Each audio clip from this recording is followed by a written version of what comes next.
Habang ako'y nag-iisip, biglang pumasok sa aking isipan, ano kaya ang pakiramdam ng iba ka sa lipunan? Yung hindi ka katulad sa nakasanayan. Kaya kinausap ko ang aking mga kaibigan.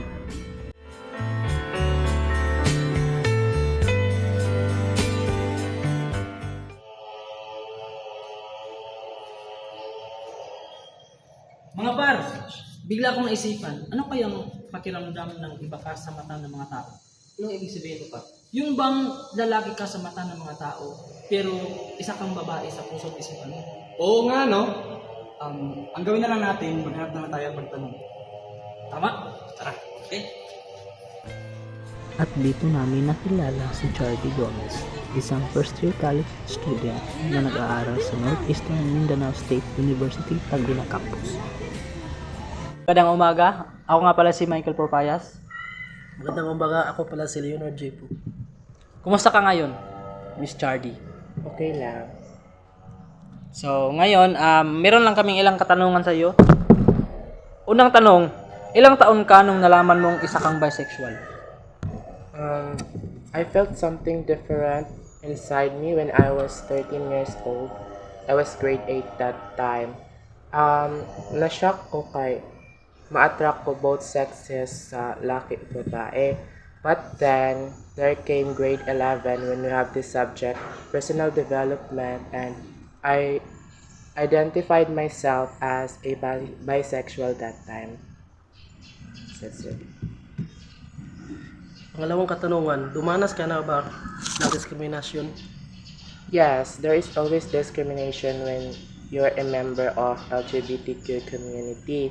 Dagan jud judgment sa tao, especially when kanang ing anak ka, o especially sa ako, to my features, kay dili ko hamis og nawong kanang kuan,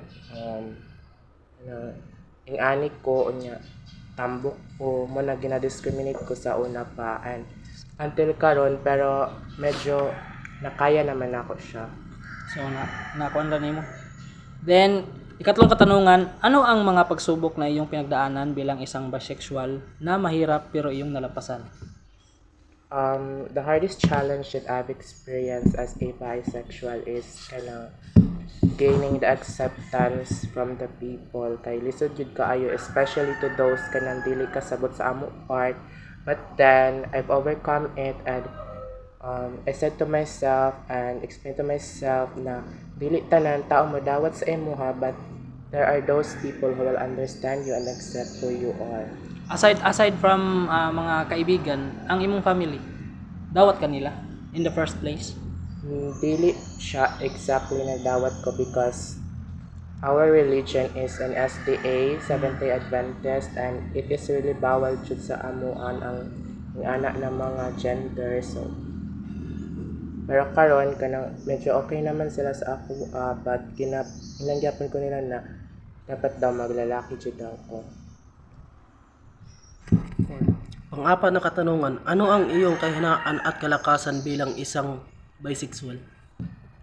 My weakness is probably my insecurities. Kapag gina-point out sa tao ang insecurities na ako, naga-breakdown jud ko ana, because it's really hard, especially when kanang kabalo ka sa mong kagalingon na naadyo na sa imuha. So, sakit jud pag kanang gina-point out na sa mga tao sa imuha.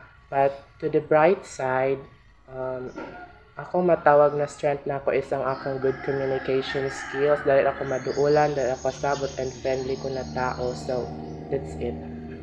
So, last is, anong mensahe mo sa mga katulad mong isang bisexual or sa LGBTQ?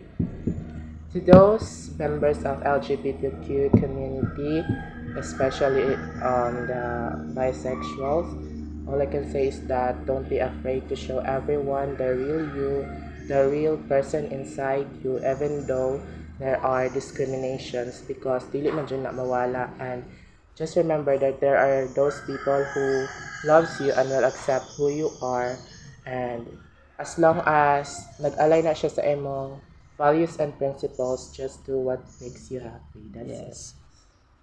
Thank you so much, Chard. Again, thank you. Thank you.